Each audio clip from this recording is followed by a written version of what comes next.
Así que el título del mensaje, Hosana al Hijo de David, Mateo capítulo 21, del verso 1 al 11. Y nos aproximamos, ya lo mencioné varias veces en los anuncios, al día más importante del calendario cristiano, el día de resurrección. Pero antes de llegar ahí, recordamos la última semana de Jesucristo, antes de ser crucificado en la cruz. Él,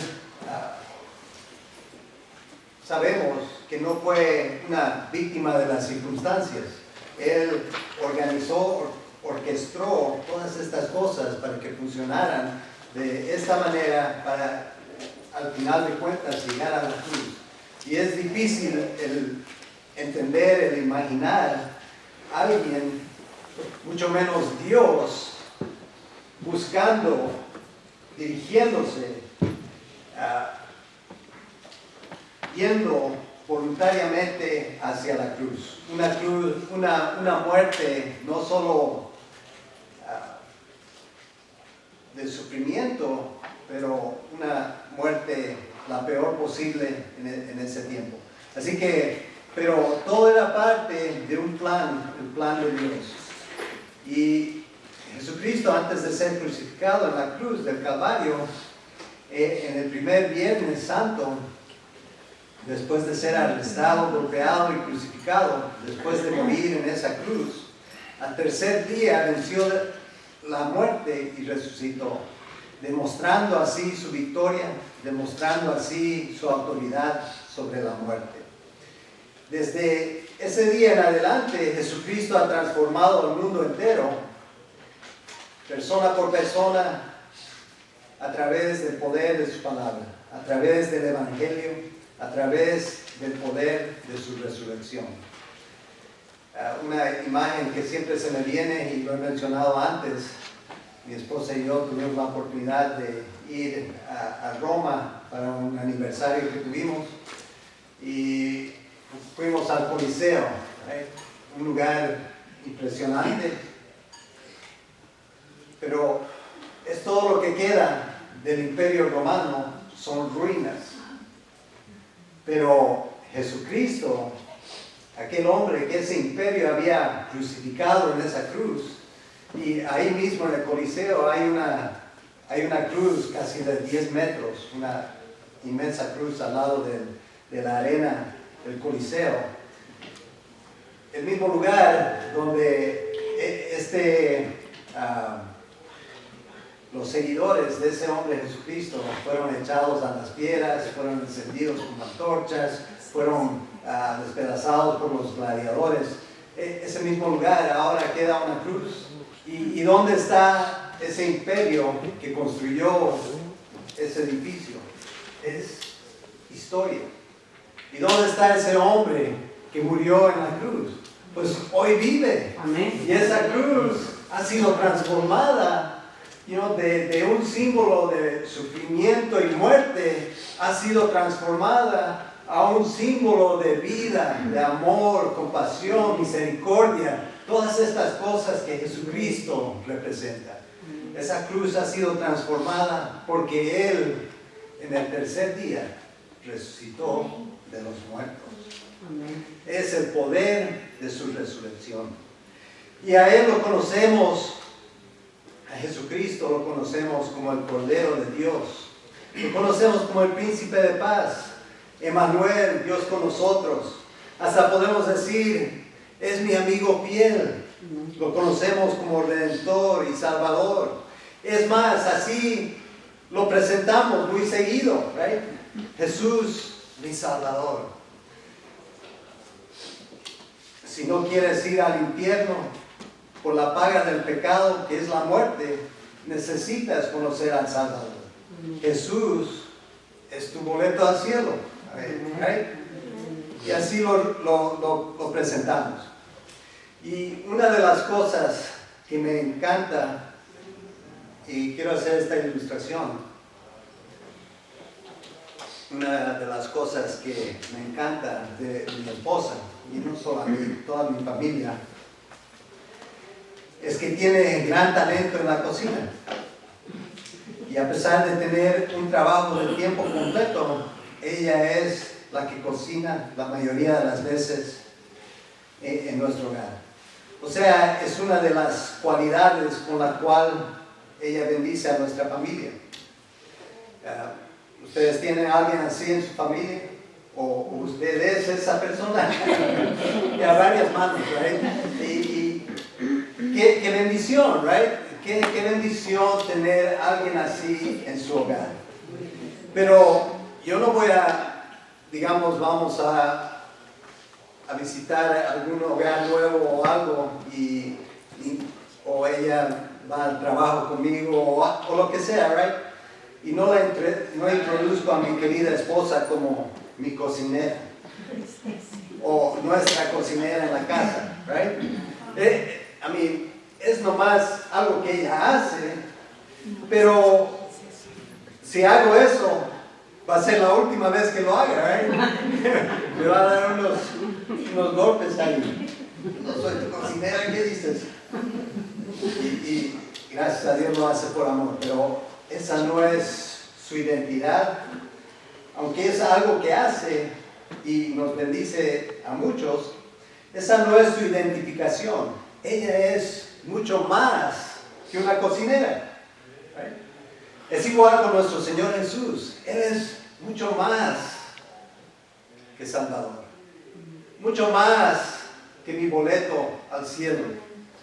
Él es Rey, y su reino es por la eternidad. No es que va a ser un rey en el futuro. Estuvimos en Apocalipsis, right? Hablamos del milenio, un tiempo en el cual Jesucristo va a reinar por 1000 años físicamente en este mundo. Él no es un rey solo futuro, Él reina ahorita, en este momento, porque al resucitar se sentó a la diestra de Dios Todopoderoso y de ahí reina por la eternidad. Vemos en Lucas 1:31, dice,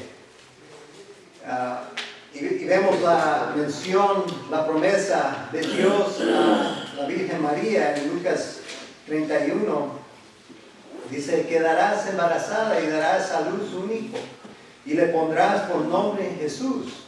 Él será un gran hombre, lo llamarán Hijo del Altísimo. Dios el Señor le dará el trono de su padre David y reinará sobre el pueblo de Jacob para siempre. Su reinado no tendrá fin. Su reino es eterno. Él reina por la eternidad. Nuestro Señor, Jesús nuestro Señor, es llamado Cristo por la combinación Jesucristo a través de las Escrituras cristianas. Así que vamos a repasar un poco acerca de la palabra Cristo. Cristo viene del griego Christos, que significa el ungido, que es la traducción directa del hebreo Mashiach, de donde obtenemos Mesías. Ambos términos significan lo mismo, significa el ungido. En el Antiguo Testamento la unción con aceite se aplicaba a tres oficios. Primero a los profetas, sacerdotes y reyes, señalando que eran apartados y comisionados por Dios para una función específica. Cuando el título se aplicaba a Jesús, comunica que Él es el cumplimiento supremo de los tres oficios. El profeta que revela a Dios, el sacerdote que intercede ante Dios y el rey que gobierna con la autoridad de Dios.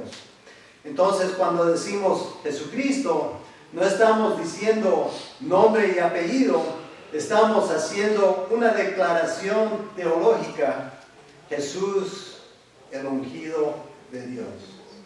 ¿Pero qué quiere decir eso? El ungido de Dios. Como vimos, el ungido de Dios era ya sea un profeta, un sacerdote o un rey.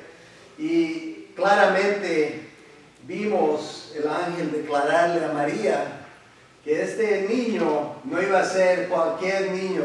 Él iba a reinar desde el trono de David. Más de 130 veces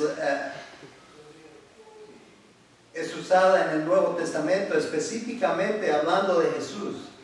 Y más veces está usada como este pasaje en el cual Jesús afirma ser el Cristo. Vemos en Marcos 14, versos 61 y 62, dice, y este es Jesús estando enfrente del consejo judío. No sé.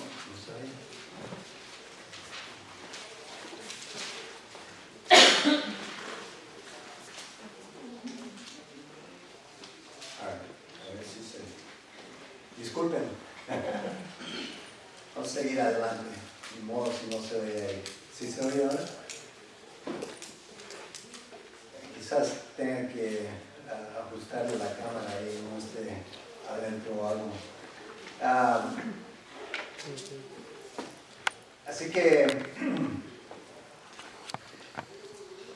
en Marcos, Jesucristo, en Marcos 14, 61, Jesucristo está enfrente del consejo judío y está siendo juzgado la noche en que fue traicionado. Y el día siguiente iba a ser juzgado. Jesús estando enfrente de ese consejo dice, o Marcos nos dice, pero Jesús se quedó callado y no contestó nada. Y continúa y dice, ¿eres el Cristo, el Hijo bendito?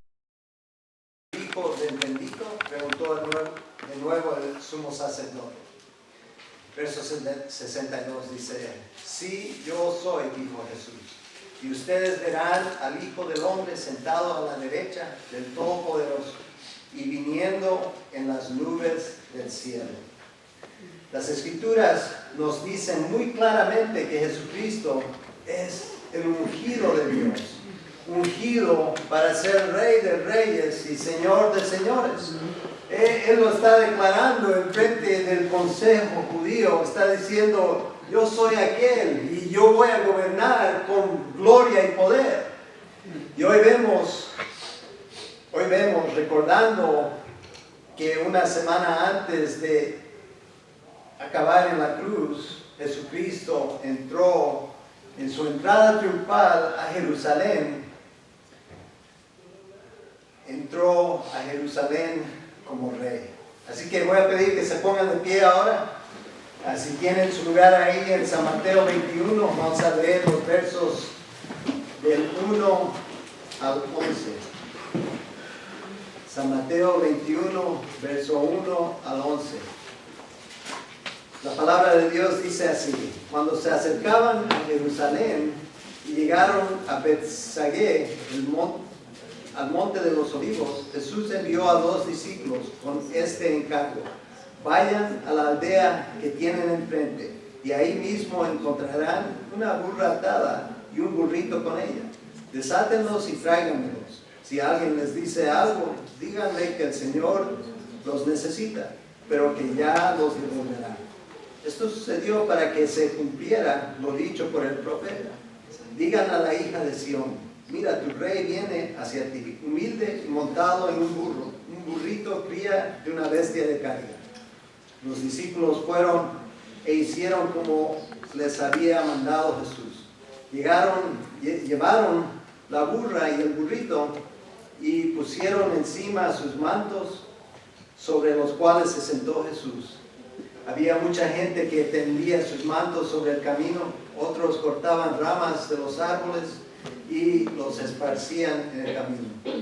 Tanto la gente que iba delante de él como la que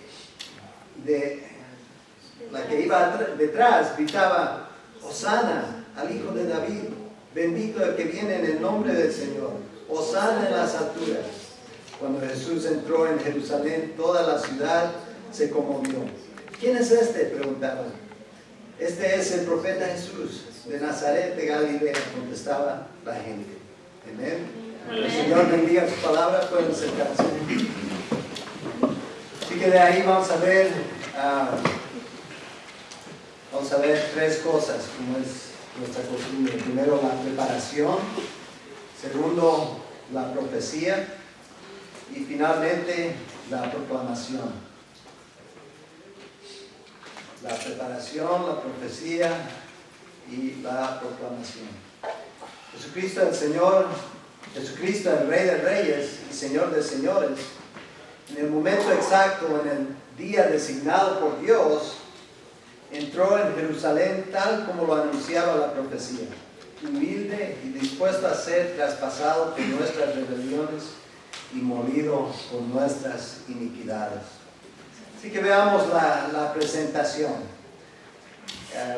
Ahí el verso, voy a leer el verso 1 otra vez, dice: cuando se acercaban a Jerusalén y llegaron a Betsagé, al monte de los olivos, Jesús envió a 2 de los discípulos con este encargo: vayan a la aldea que tienen enfrente.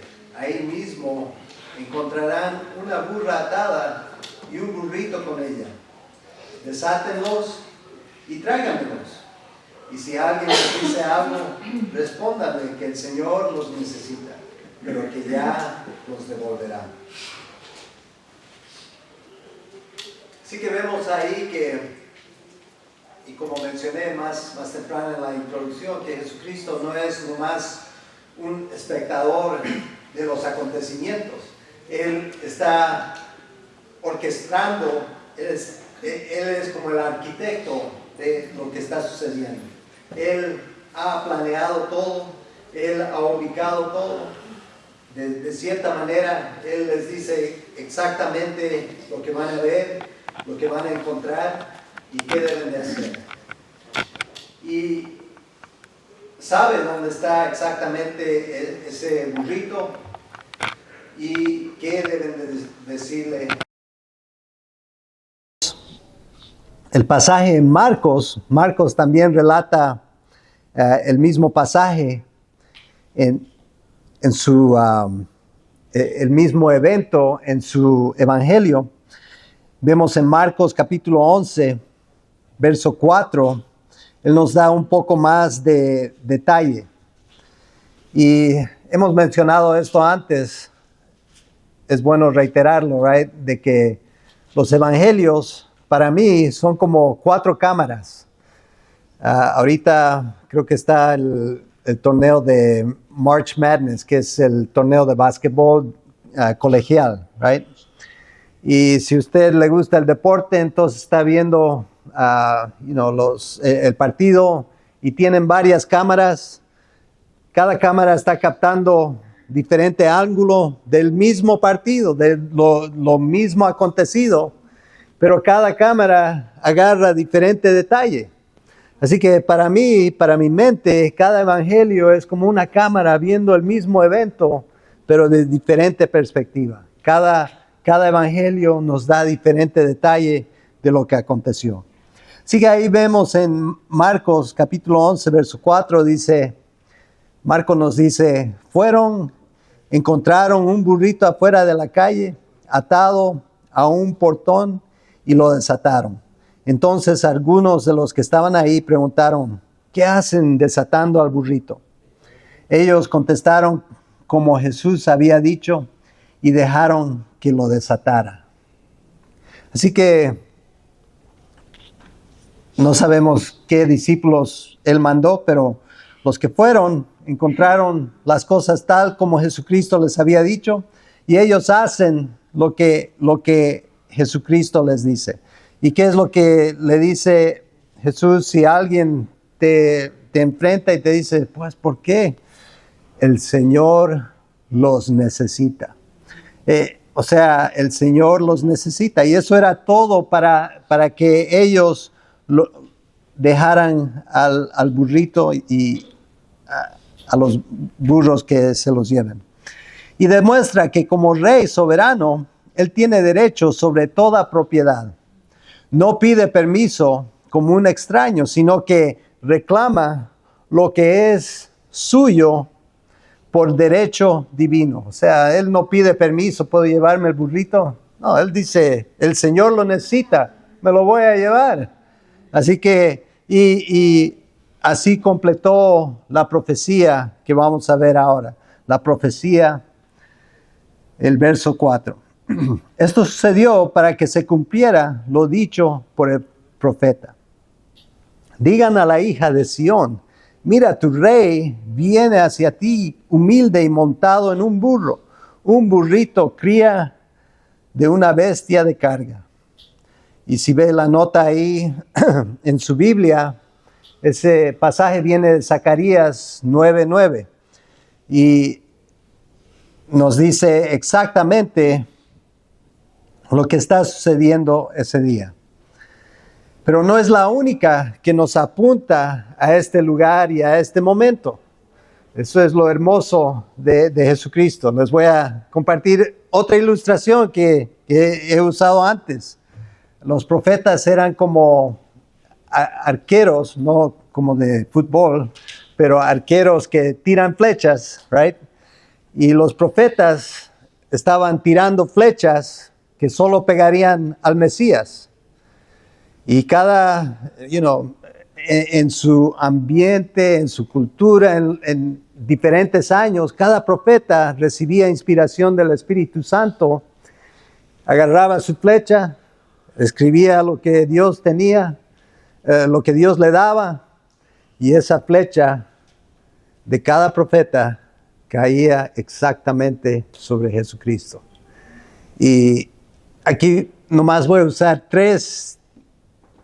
Vimos ya Zacarías, podemos ver otra en Daniel, no lo voy a leer, pero muchos comentaristas enfatizan que la fecha de la entrada triunfal no fue casualidad.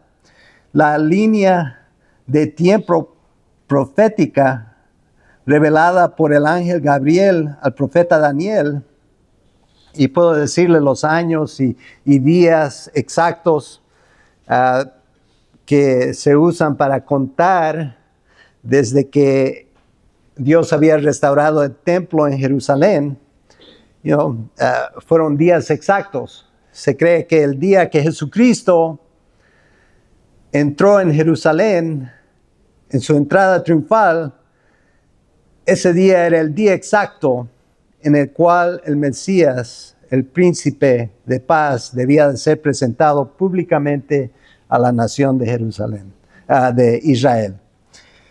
Otra, en cuanto a Israel, otra profecía sucede casi al comienzo de la palabra de Dios. Estamos normalmente estudiando Génesis y vamos a llegar ahí. Pero en Génesis 49, verso 10, cuando Israel está por morir, cuando Jacob está por morir, él bendice a todos sus hijos. Y le da esta bendición a Judá, a uno de sus hijos, que es el padre de varias generaciones atrás de Jesucristo. Y dice, el cetro no se apartará de Judá, ni de entre sus pies el bastón de mando, hasta que llegue el verdadero rey. ¿Quién es el verdadero rey? Jesucristo, quien merece la obediencia de los pueblos. Judá amarra su asno a la vid y la cría de su asno a la mejor cepa. Así que está hablando de asnos y de la cría de asnos, tal como Jesucristo lo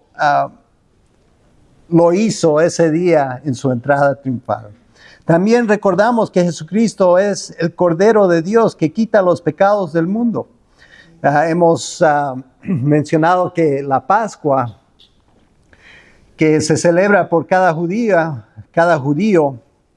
es una prevista de lo que Jesucristo iba a hacer en la cruz del Calvario, derramar su sangre para que otros pudieran tener vida. Así que vemos en Éxodo 12, verso 1, la instrucción que recibe Moisés acerca de la Pascua. Y esto es muy interesante de que, bueno, lo voy a leer. Dice Éxodo 12:1, dice, en Egipto el Señor habló con Moisés y Aarón. Les dijo, este mes será para ustedes el primero, será el primer mes del año. Hablen con toda la comunidad de Israel y díganles que el día 10º de este mes, todos ustedes tomarán un cordero o un cabrito por familia, uno por cada casa.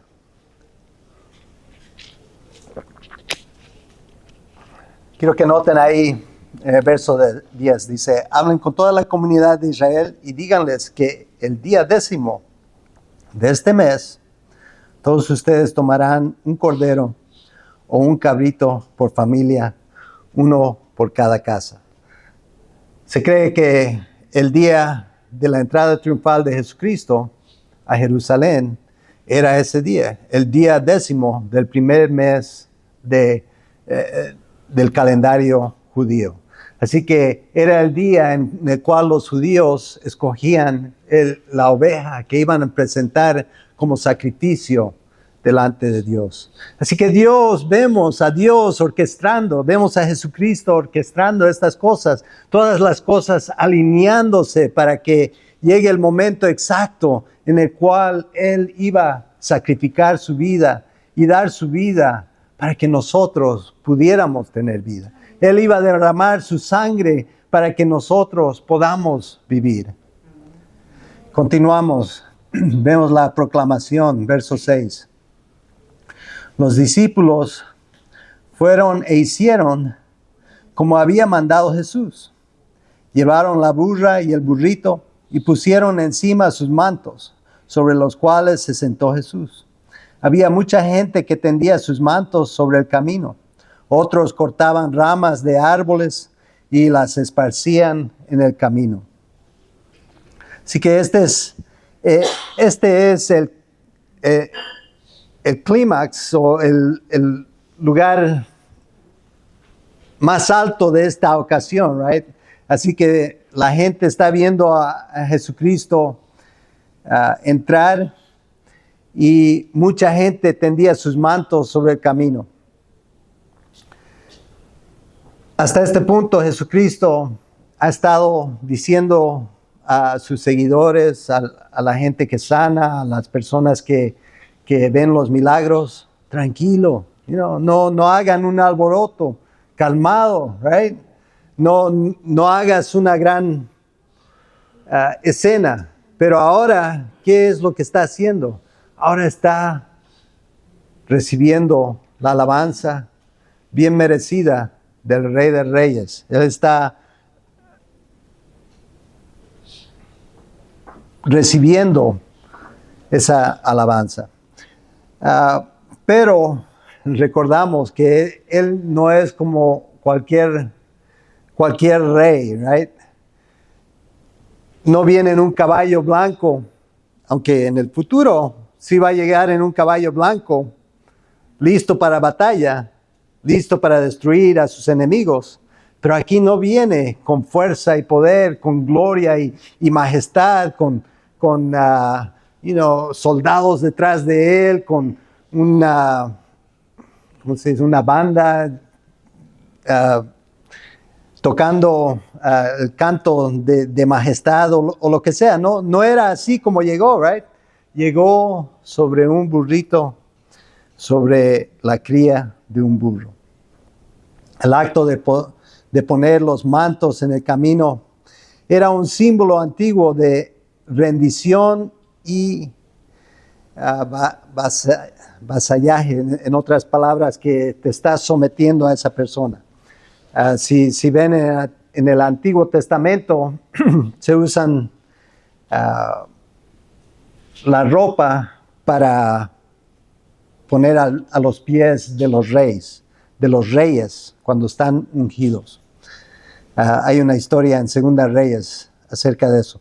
Pero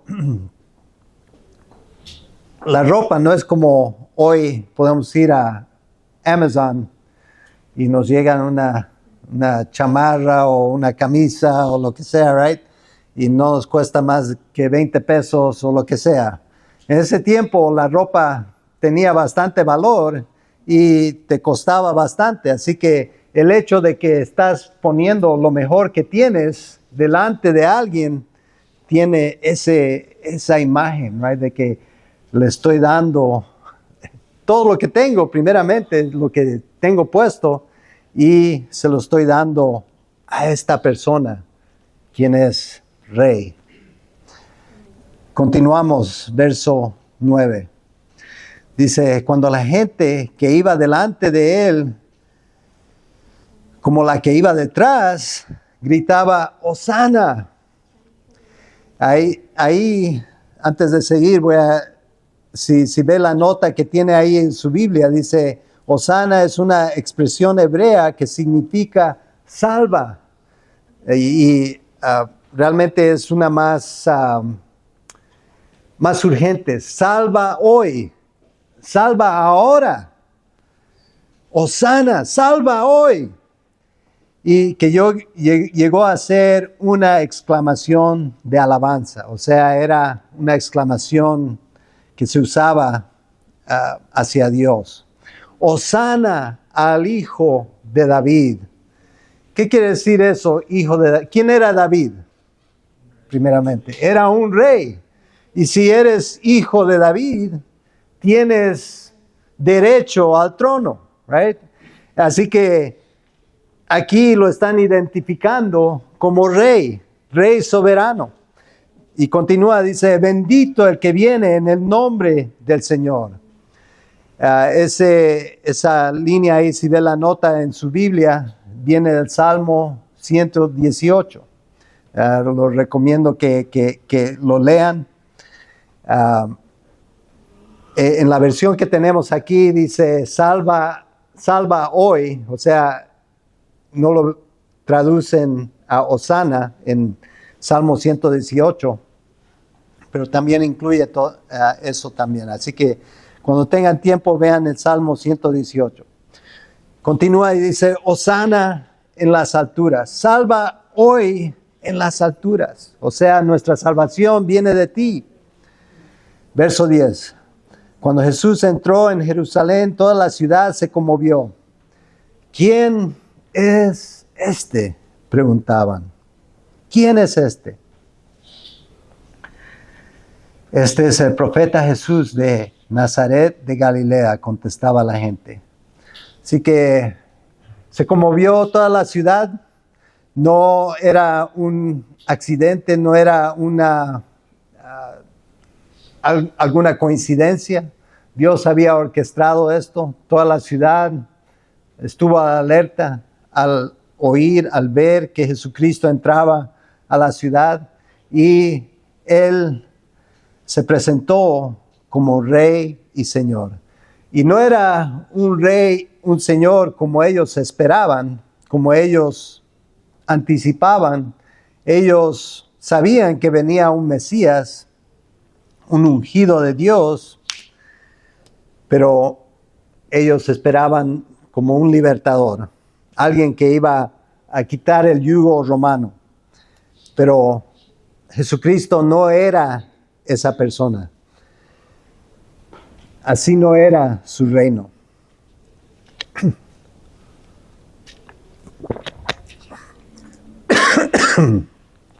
El pueblo reconoce que, disculpen, el pueblo reconoce que solo un rey con poder soberano tiene la capacidad para salvar. La pregunta del verso 10, ¿quién es este? Cada uno podemos preguntarnos, right? ¿Quién es Jesucristo para usted?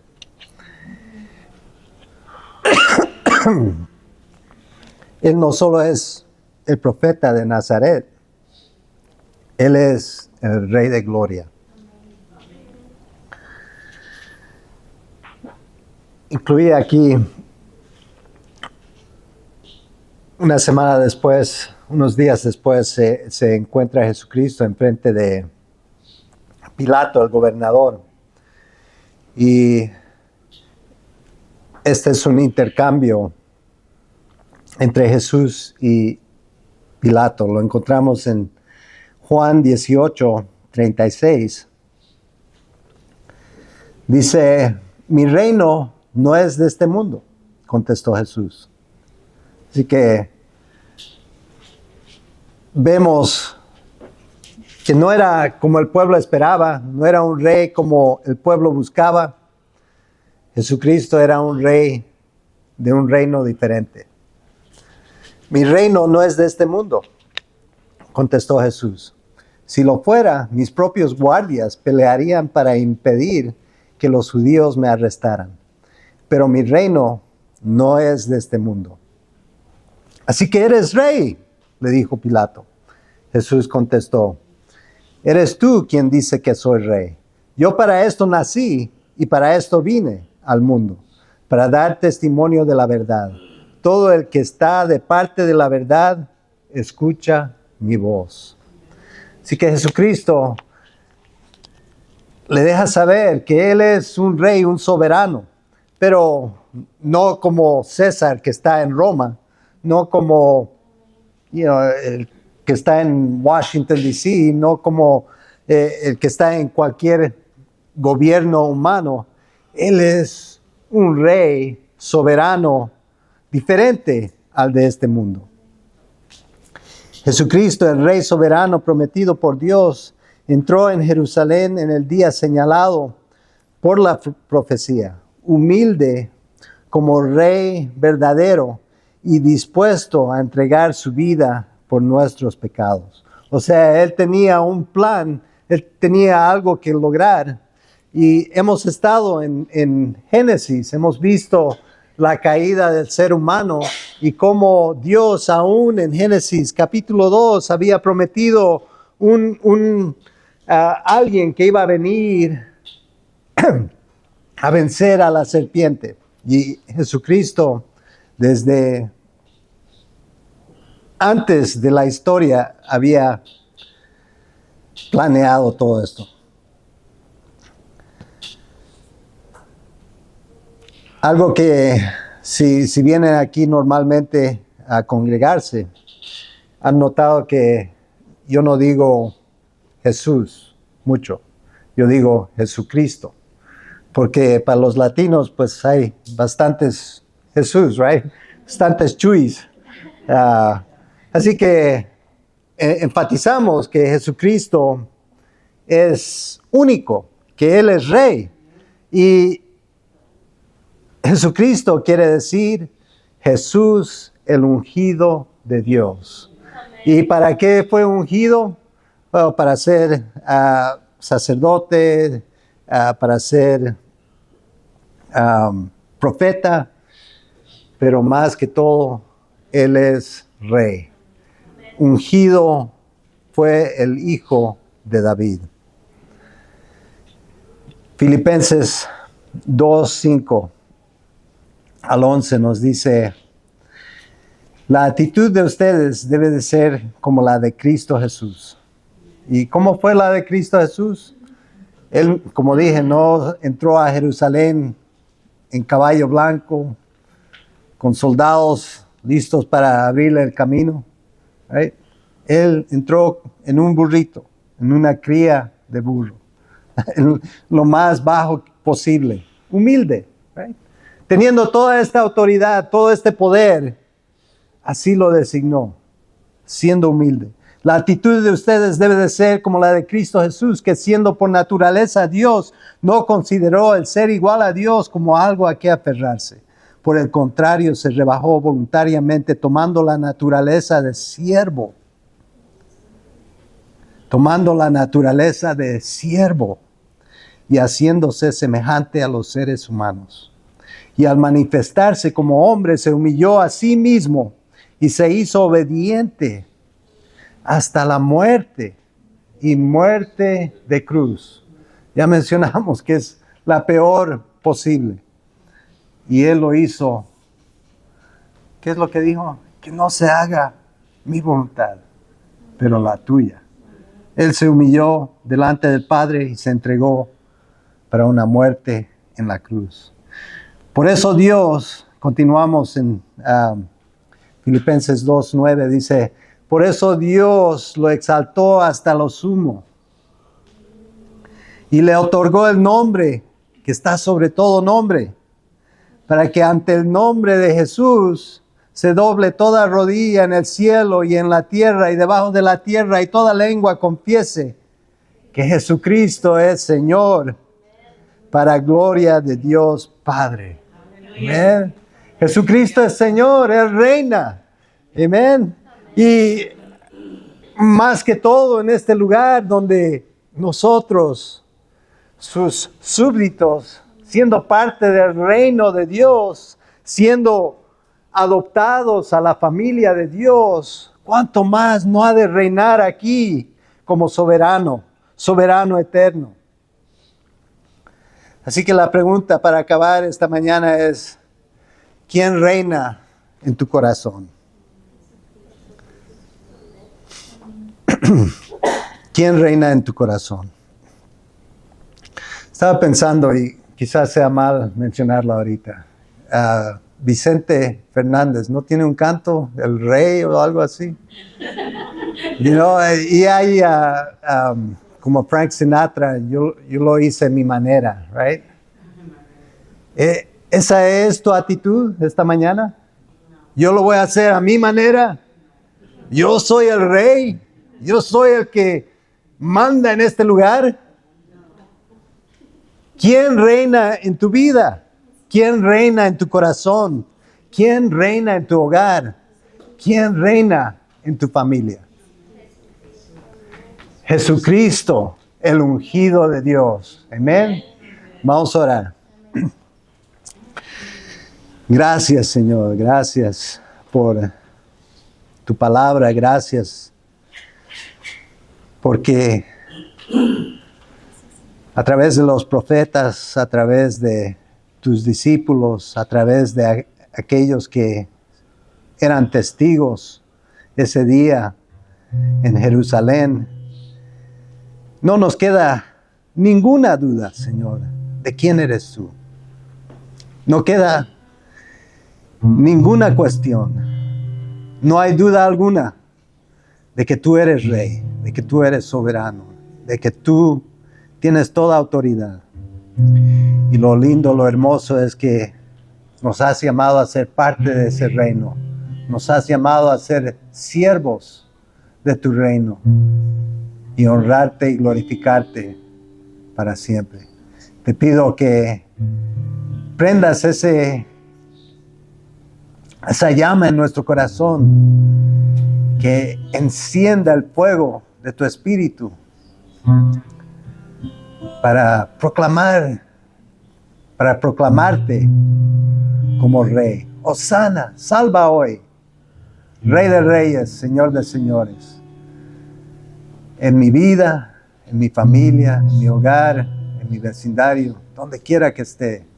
Ayúdame, Señor, a proclamar tu reino y a proclamar de que eres Rey soberano. En el nombre de Cristo Jesús. Amén. Amén.